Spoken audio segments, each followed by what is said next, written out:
Ikaw naman, anong masasabi mo dun sa mga ganap mo na yon?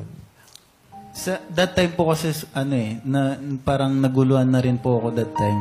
Kasi nga po, ang layo din po niya sa akin. Anong nakita mo dun sa babae na hindi mo nakita sa kanya? Meron ba? O sadyang mas nagustuhan mo lang yung girl? Siguro po kasi nga mas malapit po siya sa akin. Gusto mo mas malapit? Convenience lang. Sana yung kapitbahay nyo talaga.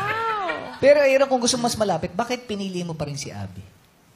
Kasi po siya yung yung kumbaga nauna po sa puso ko nung time na yun eh. So, gusto mo dalawa, yung nauna tsaka yung pangalawa. Yung malayo tsaka yung malapit. Kasi kung pinili mo kasi siya yung nauna, ba't di mo iniwan yung pangalawa? May nakukuha ka ba sa pangalawa na hindi mo nakukuha sa una?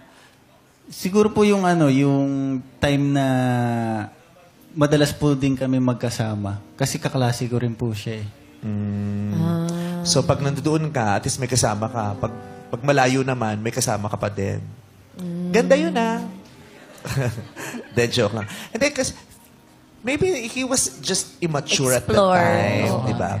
May natutunan ka ba? Meron naman po. Nagbago ka na ba? May nagbago na ba sa mga pananaw mo tungkol sa mga ganyang bagay? Marami naman pong nagbago. Kasi Katulad na? yung time na dapat sa kanya lang ako nakafocus, dapat hindi ko na binigyan ng paano ba? Dapat di ko na binigyan ng pansin yung ibang tao kasi nga meron nang siya eh. So dapat sa kanya na lang nakafocus.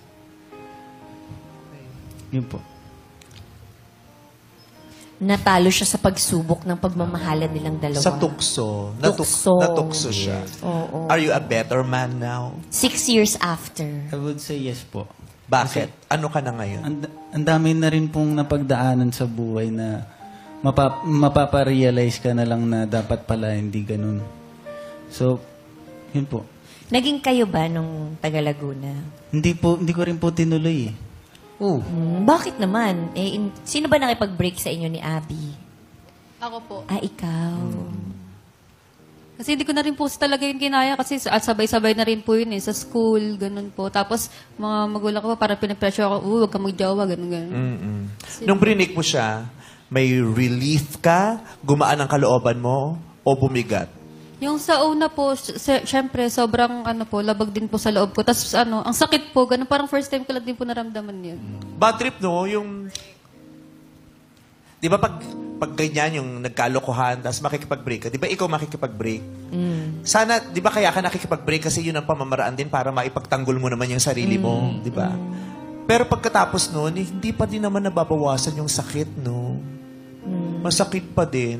Lalo na pag first mong jowa, kasi nandun yung first pain. Kaya minsan naguguluhan, kaya i-break ko ba, puputulin ko ba to o hindi?